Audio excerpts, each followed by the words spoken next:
I have 3 siblings, and we have a good relationship despite the age gaps between some of us. My older siblings are both married, and so am I. The wedding in question is my younger brother's. My younger brother, Luke, is engaged to his girlfriend of a year, Emma. She is nice, I guess, but we have never really clicked and are just polite to each other. Something important is that we are all Catholic, but not really hardcore ones, and some of us are even lapsed. I believe this whole situation started when I met her for the first time. I look younger than Luke, and it has always been a sibling joke that I am truly the baby of the family. Most people that meet us assume he is older than me, but nobody has had issues with it until Emma. The day I met her, she kind of scoffed when I said I was happy the baby had a proper girlfriend. She has this weird thing about being the eldest in her family and refused to believe I was older than her until I showed her my ID. She has been hot and cold with me since then, often infantilizing me or trying to have a sort of boss attitude. I just let her be and usually ignore her since I have no time to try and beg for her friendship, so I am just polite and civil. Always include her when planning stuff, but don't really make an effort. The family knows about it, but we just shrugged it off to different personalities. Then the wedding planning started. Emma decided I could not be in the wedding party since I was not married in a church. Fine by me. Then she requested that immediate families submit their dress planning so she could check it fits the wedding dress code. Fine, whatever. You see where this is going, I hope? You'll see. I have not gone to confession or had communion in more than a decade. If I go to a mass for whatever reason, I am respectful and simply sit or stay standing during the rites I don't participate in. Well, this is not good enough for her, and she says I need to take communion during their wedding. I said no, and she has not taken it well. For the most part, I avoid her, as I said before, but this time, I wasn't going to say yes or risk an issue. I told her for taking communion, one needs to go to confession, and I didn't want to. She said all immediate family is doing it, and it will look bad if I don't. I told her, sure, fine, then I'll just go have communion in front of everybody, but won't do confession.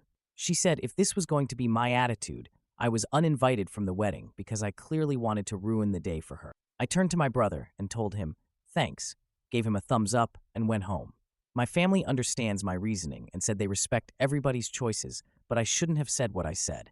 I told them I really don't want to go to the wedding anymore, and I don't owe Emma explanations on my life. I only called my grandma because she heard what happened and asked me not to disrespect the church by doing the communion without confession. I promised I wouldn't do it, and she is fine with me now. I got a text from my brother wanting to compromise, so I replied by asking if the other lapsed people are being made to take confession too. He said no because it was only nuclear family members. I find it funny since all the others are clearly older than her, and she just behaves like this with me and the youngsters. Am I the jerk? Now for a few comments. One commenter said, NTA, who died and made Emma Pope? To which I replied, lol, I will share this particular one with my grandma next time we talk. She is gonna love it. Another commenter suggested, you should alert the priest to her behavior. He will ensure that she stops with her actions. She cannot make rules that do not exist in the church. I would send a quick email to him and let her deal with the consequences of her own actions. I responded. I actually considered it, but I don't think I will since my grandma might be doing it herself. She has lapsed herself, but didn't want me to be disrespectful, but she knows the priest that will be officiating and is not really happy with all the shit show. Now for the one-day update. Things have moved, but I wouldn't call any of this a positive progress. I would like to clear something I kept seeing in the comments.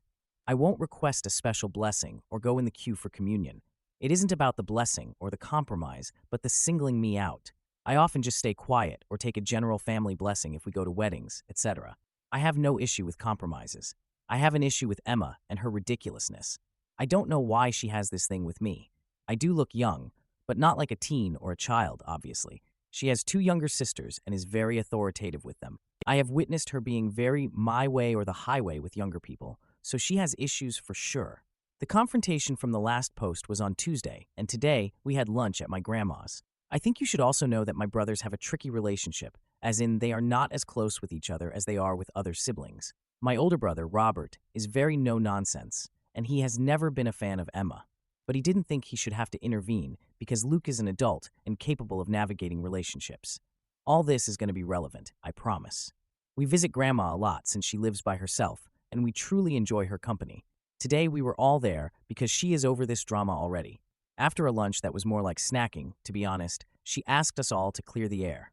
Emma continued with her rant about me being a disrespectful person, and that she was asking the bare minimum from me. My grandma asked her why she had no issue with her not taking communion, and Emma said that she was her elder. and for sure her reasons were more than a tantrum like it was in my case. She also repeated that she was asking this of all the siblings, and I was the only one that was being difficult with her tiny request. This is where everything crumbled for her. I mentioned in the comments that Robert is also lapsed, and he was already exhausted by this situation. He asked her why she had no issues with him not taking communion, and she looked like a kid that was caught. She didn't have a proper answer. Robert then asked her if she even knew why he and Grandma became lapsed. She shook her head and looked at Luke for help, but Luke, on the other hand, was staring angrily at Robert and me, but said nothing. Robert explained to Emma he was the reason Grandma became lapsed. When Robert was a teen, he came out as gay and was so worried about our grandparents' reaction since they were very active in the Catholic Church. Grandma felt awful about it, and even worse when she went and spoke about this with the then priest of her church. That priest was super old school and told her that Robert was committing sins. He was going to hell. He needed to find his way, the whole 9 yards. Grandma didn't take that so well and simply stopped going to church and started spending that time with her grandchildren. Over the years, she started getting into the whole community again, but she decided she was done taking the sacraments. She respects parts of the church, but can't fully reconcile with it. Emma was a bit confused, since Robert is married to a woman and he explained he is bisexual and ended up with a woman just as he could have ended with a man. He also commented they are not married in the church, but that didn't matter to her, like it mattered when it came to me. He asked her directly what was her problem with me. Long story short, she said I was rude since the beginning and kept treating Luke wrong. Oh, and I also was very snarky about looking younger than her. Crickets. She is a beautiful, successful woman, so I still don't understand her obsession, but it seems like she wants people to see I respect her and what she says. I just started laughing. She started crying and saying I turned my grandma against her. My grandma told her to stop blaming people for her being a negative person, and she was always going to side with me over her. Luke got upset at that and asked her why she was not supporting him, and she simply said she doesn't support him being a lapdog for a crazy woman. More was said. Nothing got truly resolved. I was kind of invited again, but declined going. Grandma is undecided if she even wants to go at all. My older siblings told Luke they will go to the ceremony if he seeks couples therapy, or at least therapy. My parents are having headaches and now dislike Emma so much they can't hide it. Oh, and yes, Grandma spoke with the priest, and he wants them to do extra premarital counseling, or he won't officiate. I hope they don't get married, but he is old enough to derail his life if he wants. I thank you for letting me vent, and my grandma loved the Pope joke. Now for a few important comments. One commenter said, "Lol. Well, I hope for your brother's sake that the extra premarital counseling results in him rethinking his plan to marry Ms. Entitled and Controlling. Good luck to you." Another commenter added, "What's ironic is that the Catholic Church has a mandatory course or consultation called pre-Cana that couples must complete before marrying in the Catholic Church. The course helps couples prepare for the sacrament of marriage by reflecting on the spiritual, emotional, and practical aspects of marriage. The priest or deacon also weighs in on the compatibility of the couple. At least those I know who went through it had that happen. I think it varies by diocese, but I know my cousin's was 6 months long. Now for the 2-day update. My brother has gone too far, and I decided to be done with him. He made our grandma cry, and I think permanently damaged a lot of his relationships. I want to mention some of my cousins and other family members thought I was just stubborn and creating drama, but now there is no longer my side or Emma's side. Maybe he always felt this way, but the issue he has with Robert is absolutely ridiculous. He was so upset with what Grandma said about him being Emma's lapdog that he called her to speak about it. I was obviously not present for the conversation, but Grandma told me what happened, and Luke confirmed it. He told her that it was unfair of me to ask Robert for help since he was her favorite grandchild and would get her to side with me no matter how wrong I was. He also told her that many of the cousins believe this and that it was so obvious since she even left her religion for him. He claimed the other Queer Plus members of the family, most were not even born when Robert came out, by the way, doubted if she would do it for them. So Grandma explained to Luke and then called every single one of her grandchildren to ask them how they felt and explained to each a part we didn't know. She said that when Robert came out and she spoke with the old priest, he hinted about knowing of places to set Robert straight. Grandma had heard horror stories from these places, and so had Robert, and they both spoke with my parents together about that not being an option at all. My parents never intended to send Robert there and are very casual Catholics, but Grandma wanted to cover the basis just in case. I was told Grandma sounded like she had been crying on the phone, and after the first couple of calls, which went from oldest to youngest, the group chat started to blow. Robert is livid. Our Queer Plus cousins are livid and say Luke lied. Even the cousins that were telling me to stop being a stubborn head are livid. By the time I was up for my call, I was already on the way to Grandma's.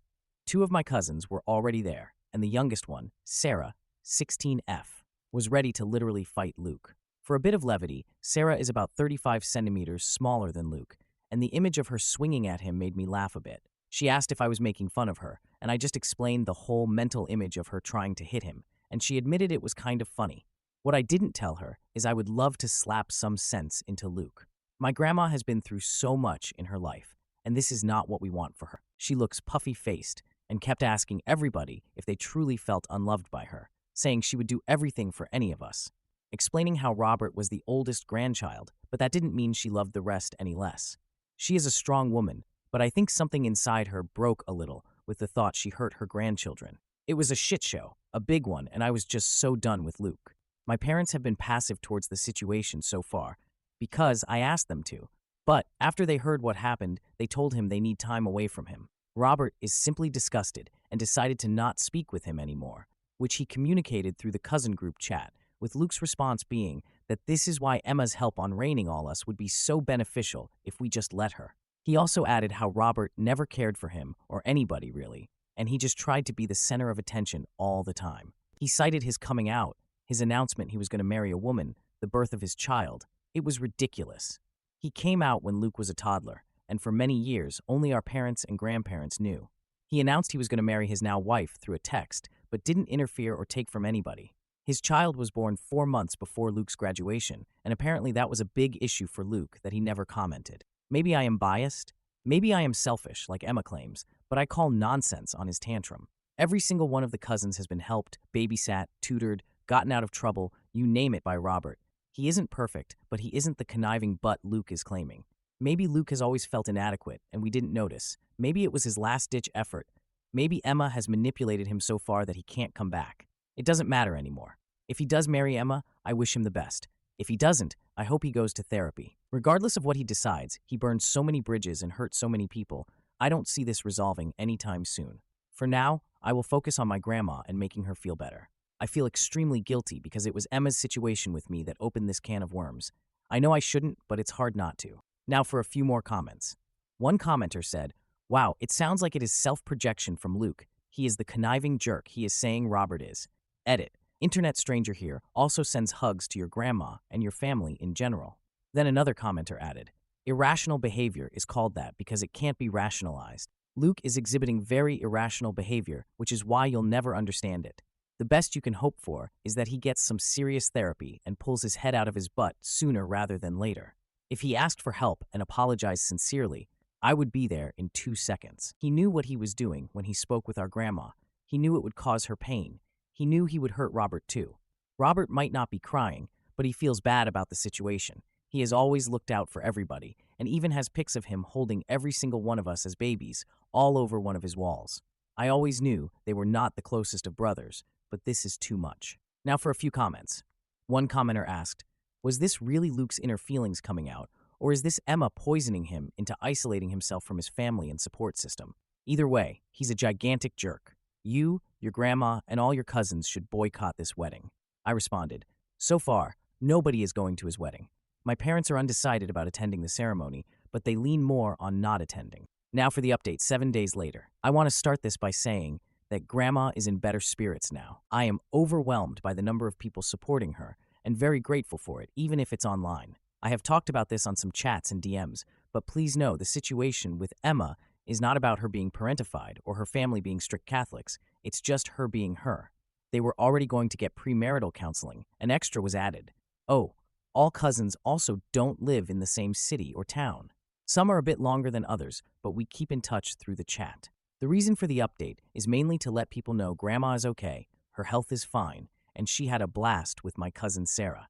I also want to update on what has happened with the cousins and the maternal side of our family. Some of our paternal cousins, from Grandma's side, have relented and feel a bit bad on excluding Luke from things, so the compromise was met on he can be invited to everything, just don't force people to interact. These cousins are mainly on the older side and have soft spots for the youngsters. My youngest cousin, Sarah, said she was okay with it all, but she wanted them to keep him away from her since she can't stand him anymore. Our maternal side was a shit show, because of course we need one. Some of them were very upset, but others told me I should try to understand where he was coming from. My mom was the one that told them everything, and some told her she is at fault for making Robert the star of the family. This was so uncalled for, but brought some issues in my family, particularly when one of my maternal cousins asked me if I could behave enough if I am seated at the same table as Luke for his wedding. It makes us doubt ourselves, but really, this is a cousin that Robert has bailed from almost bankruptcy 2 times, and he's the problem. I haven't said much about my sister Lucy since she voiced nothing different before. She was always very close to Luke and even had a great relationship with Emma before the debacle. She decided to be out of it because she was so disappointed. While she was never made to babysit or anything like that, she was always so into Luke since he was her baby brother. She loved him the most, and I know that because she literally told me when I was a kid. We have a good relationship now because her kids are my buddies, but it was rough for a while before that. She was upset about the whole thing, but when our maternal family, or at least a part, started excusing Luke, she lost it.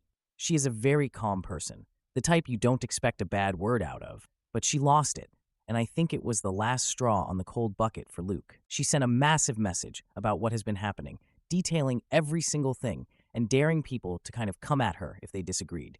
She made sure to include every single nasty thing, every bad word, every eye roll.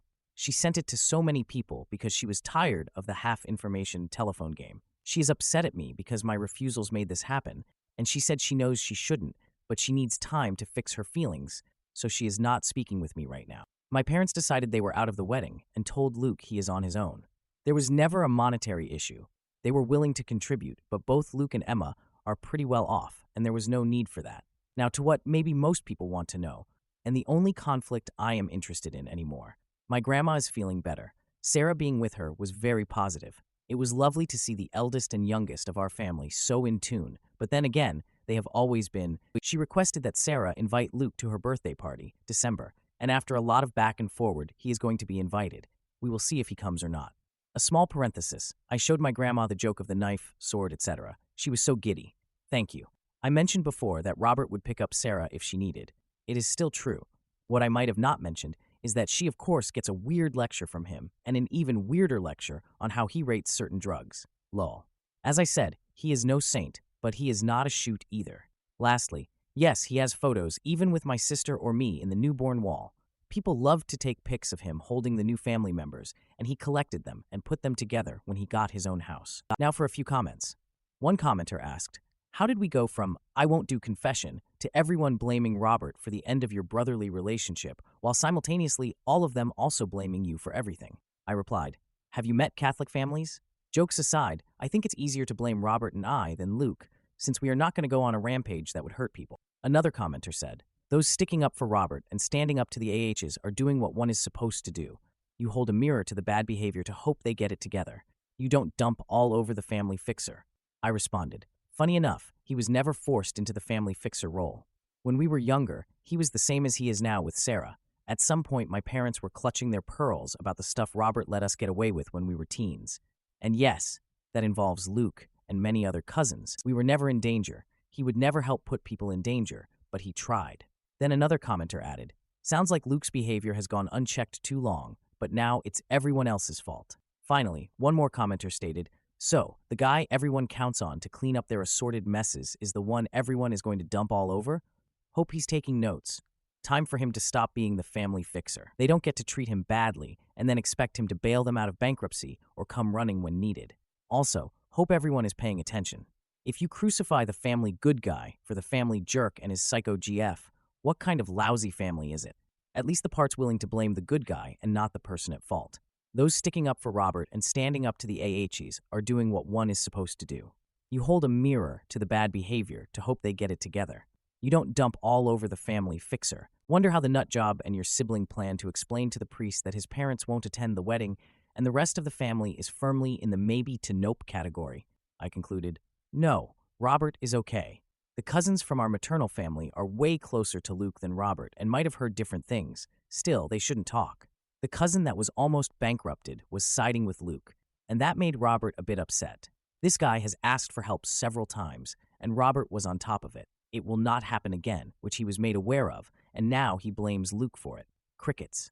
The priest was already requesting premarital counseling, then he wanted extra, now he wants individual on top of it. Now for a few comments. One commenter shared, "My aunt, who married into my family, is her bio family's fixer.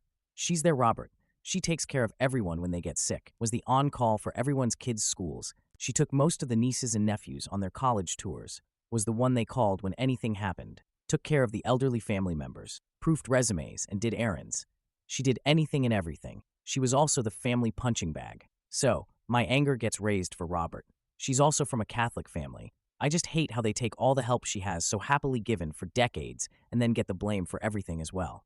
I hope he puts up and keeps up boundaries where they belong. My aunt hasn't, and it's heartbreaking seeing her get hurt over and over again. This cousin didn't think there would be consequences for dumping on the guy who was his bailout? Really? Is he stupid? My experience with Catholic weddings is limited, but the priests for the ones I was involved in were big on family support.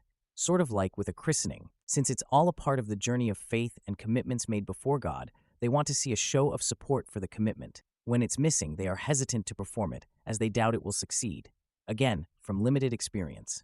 Then OP replied, I want to say again, it is not about religion, it's about their Delulu issues. I get your aunt, because that is Robert. As I mentioned before, he is not perfect, but he tries freaking hard. This is a big divide, and a weird one, even with my siblings. My sister's upset with Luke, but also with me. Robert is not talking to Luke. Luke is crying to anybody that would listen. And you know the most fricked up or wholesome part of it? Depending on how you see things. My nibblings will get extra sleepover at Robert's to help with the issues. Not only my siblings' kids, but cousins' ones are welcome. Am I the idiot for refusing to bend my life around my boss's vacation fantasies? I work on a small team that has daily meetings at 10 a.m., usually lasting 30 to 60 minutes. I personally don't think daily meetings are even necessary, but they are my boss's way of keeping up with our work, as he rarely meets with any of us individually, and he likes for us to know what everyone else is working on. My boss's work is his life, so he frequently will work in the evenings and on weekends.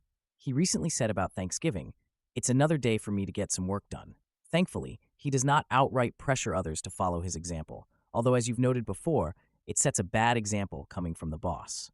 As you can imagine, he has built up a lot of unused vacation leave, and despite our organization's generous carryover policy, he was going to start losing hours. His solution was a 2-month trip to Asia. The problem is, even though he is going to be using leave, he is planning to keep working the entire time and attending our meetings. We already work remotely. With the time difference, our regular meeting time would be the middle of the night for him. So he proposed the times that have the best overlap between time zones, early morning here, 7 a.m., or evening, 5 to 9 p.m. I typically work an 8:35 day and have a fairly rigid schedule outside of that, with daycare drop-offs, a toddler to take care of, and regular evening activities. I responded with the following.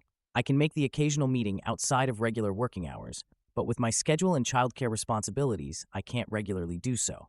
His suggestion was that he attends 2 meetings a week, one early morning and one evening, and we meet at the regular time the other days and write up a summary to send him.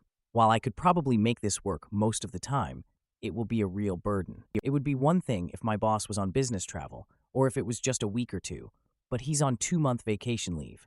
I feel like I shouldn't have to accommodate his travel on principle. How much should I push back on this? I can't force him to not work on his leave, but his choice to keep participating in our meetings is putting me in an awkward position. I can probably opt out when it is especially inconvenient, but I will feel bad about it. When I do make it to the meetings, I will feel angry that I have to be there guilty about the extra burden it puts on my husband. Is there any way to say he can't do this while on leave? Now for a few comments. Bellybutton suggested, if this would work in your team or with your boss, can you say, with my family obligations, I can't make these hours work. Can someone record the call, please? I use an AI note taker for all my Zoom/Slack calls, and it not only word for word transcribes, it also creates a summary. I send the link to the full recording and summary out to everyone on the invite list after every meeting. Dusts of hands done. Bellybutton also suggested. Another suggestion would be to send him the daily transcripts from your regularly scheduled meetings. It sounds like from the letter, it is more about him knowing what y'all are doing than offering up any sort of direction or help to you. Heidi added, I was going to suggest not having the regular 10 a.m. meetings to make up for the inconveniently timed meetings. It sounds like they're mostly for the boss's benefit anyway. Everyone can just send him a summary of whatever they're doing individually. Now for the 9-month update. My question was posted a couple months after I wrote in, toward the end of my boss's vacation, but I ended up doing some of what was recommended. The particular issue I wrote about, the outside of work hours meetings, ended up not being a big issue, but my boss's vacation led to all sorts of other ridiculousness. My boss left for his vacation without a specific plan in place for our meetings, and we only ended up having meetings twice, once each during the first 2 weeks. After his first request for a call, I brought up to the rest of the group that this would be challenging for me, and another colleague with kids said he also had a hard stop at 5 p.m. We reported back that we couldn't do after 5, but could do a 4 or 4:30 p.m. meeting, which my boss agreed to. I think early on in the trip, he was jet-lagged, but as he adjusted, he wasn't as keen on getting up so early in the morning. He never ended up suggesting a 7 a.m. meeting time, so I guess he wasn't keen on staying up late either. The last I heard about having any meetings was when he emailed me asking, "Do we have a video call planned this week?" I understood this as a request to set up a meeting. However, since he wasn't direct about it, I just replied, "No, I haven't heard any plans for this week." I heard nothing back. Some of the commenters picked up on the part of the letter where I said I would feel bad about not attending meetings, not that I was worried about other consequences. My role was pretty critical to the group, and my boss is non-confrontational, so I wasn't at all worried about being fired. I could have just said no to the meetings, and I might have gotten a mildly worded email suggesting I try to join.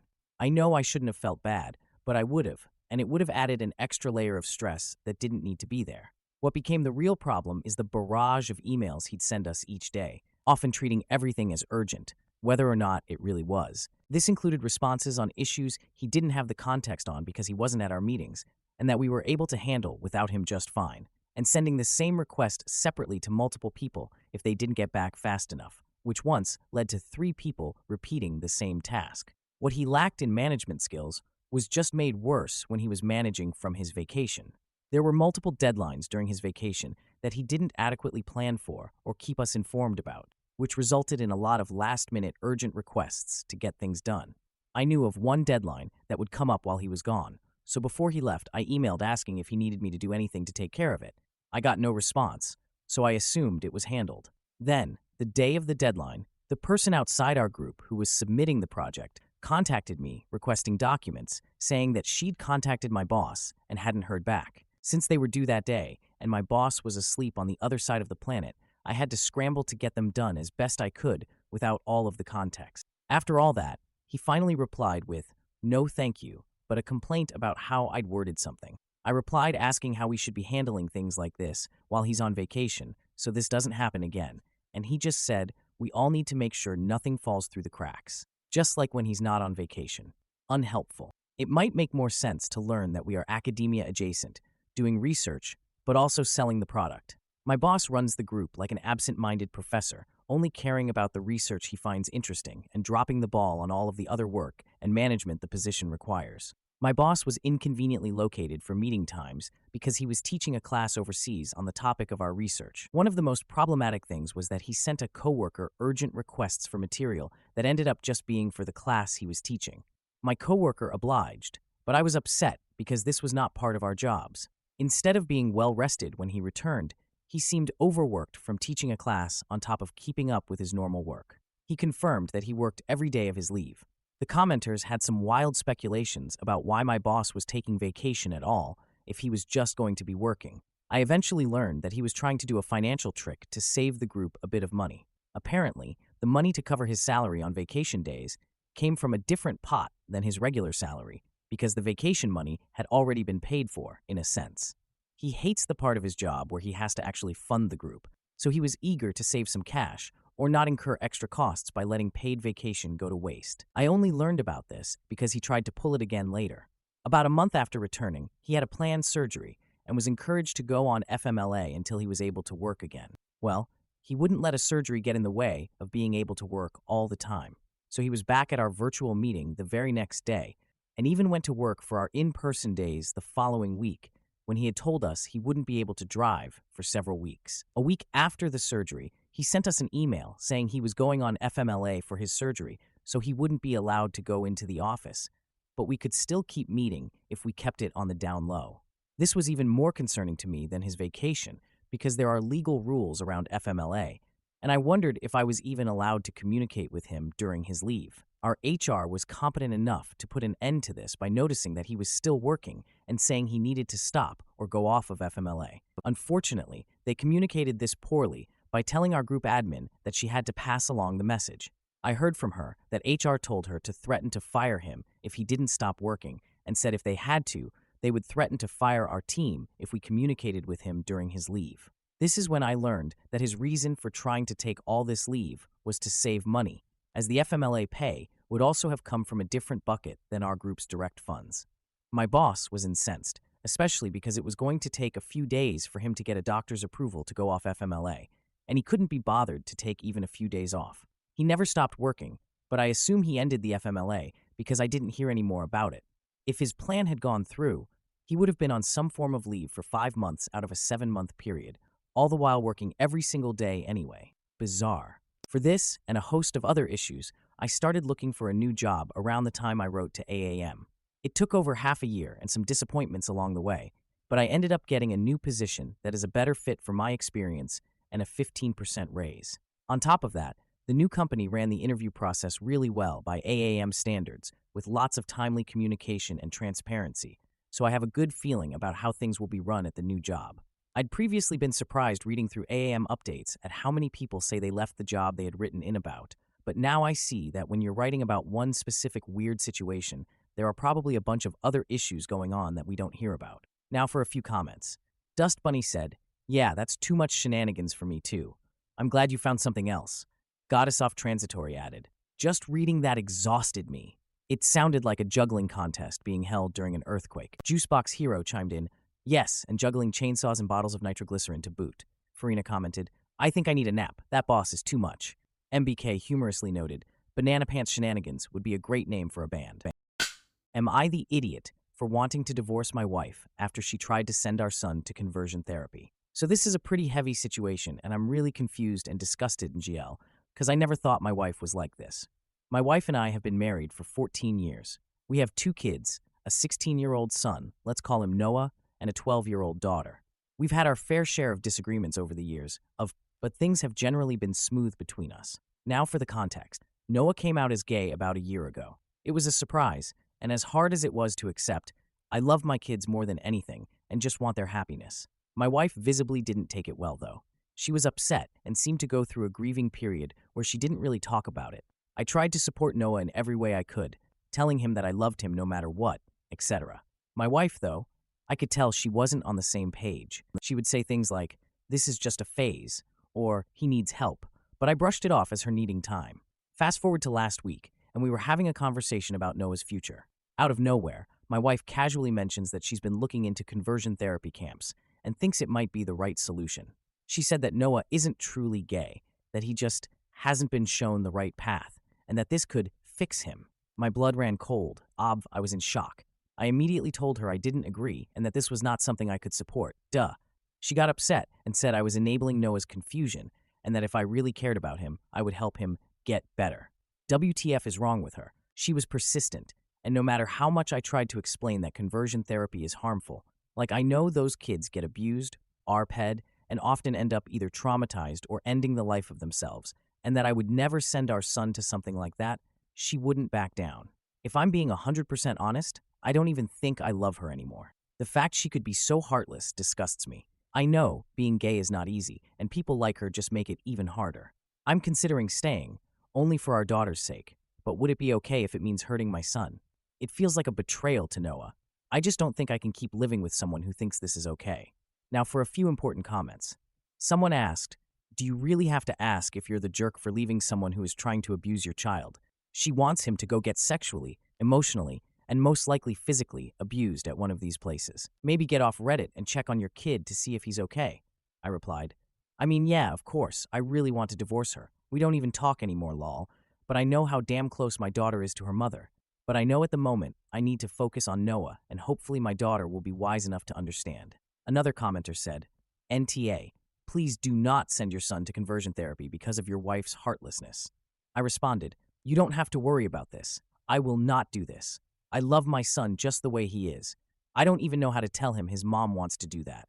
The kids notice the tension between us, but I haven't said anything yet." Now, for the 2-day update. So first of all, I'd like to thank everyone here for all the help and advice I've gotten under my post and in DMs. Sorry if I couldn't answer to everyone, there was just too many people, lol. So I posted something about my wife wanting to send my son to a conversion camp 2 days ago. First of all, some people told me to show her videos and documentaries about what happens there, but this argument has been ongoing for more than a week now. I've showed her things and she won't budge. Really bad update, if I can be honest. So, let's get into it. All of you told me to try to get him out ASAP. Y'all were definitely right. So yesterday I took the day off and went to see an attorney just to get some info about divorce, etc. But after what happened, I'm 100% sure I want a divorce ASAP. Yesterday, I went to pick Noah at his school, and as many of you suggested, we had a long discussion. I basically told him his mom and I may be getting a divorce because she wants to send him to a conversion camp, but I can't accept that.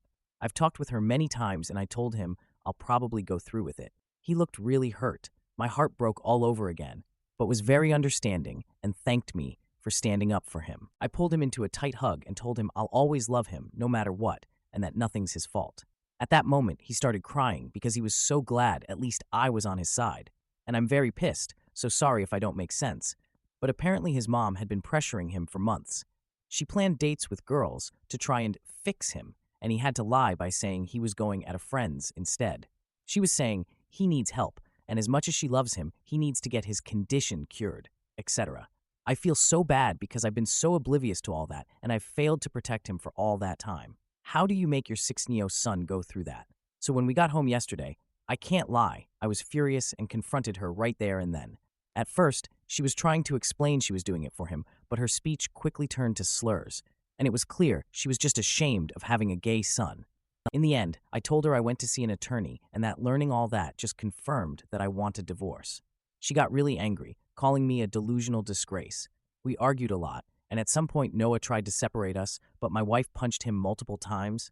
She was saying disgusting things like, he is a dirty fag T, and that it's all his fault we're getting divorced because his filth corrupted me. My daughter, who was prob in her room, came to see what all that commotion was about and was rightfully horrified and quickly called 911 when I told her to. Long story short, the cops got there and took her away.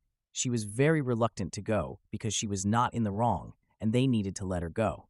I explained everything to my daughter and she doesn't want anything to do with her mom anymore. I'm in the hospital because my STB ex-wife broke my rib while I was restraining her. I should have probably went as soon as the cops took her, but my son was crying. With a black eye and split lip, they are checking for any concussion, and obviously the only thing I cared about was to comfort him, because I can't even imagine what it can feel like being beaten by your mom for being gay. I'm planning to file for full custody of C, and my kids don't want to see her ever again anyway. Given all the charges she's facing, I hope she won't stand a chance against me. I just sent a mail to my attorney, and I hope the procedures will be fast. I've also thought of getting CPS involved, but I'm not sure they will really help. I cannot understand how you can grow so resentful of your own kid because of something they can't control. Even I had pretty strong opinions about it, but as a father, it is my role to unconditionally love my kids, and so I learned about the topic and changed my way of seeing the world for him. It took some time grasping it, but I never doubted one sec the love I have for my child. I thought it was the same for my wife. Visibly not. Now for a few important comments. One commenter said, "Wow, so brave. Please make sure she's all right. Seeing that happen would scare her a lot." OP responded, "She's pretty shaken and confused, but she seems to understand the gravity of her mom's actions. I'm so sad she had to be dragged into this mess as well." Another commenter suggested, "Can you pack up your wife's stuff and give it to her, along with a restraining order? Good on you for protecting your son, and for your daughter calling police, but there is no way he can safely be around her ever again." OP replied, "We've got a house that is under both our names, and we didn't have a prenup. People have been telling me to change the locks and throw her stuff out, but I just don't know if I can do that. If I can't, I'll either go back to my parents with the kids or rent an apartment in the meantime."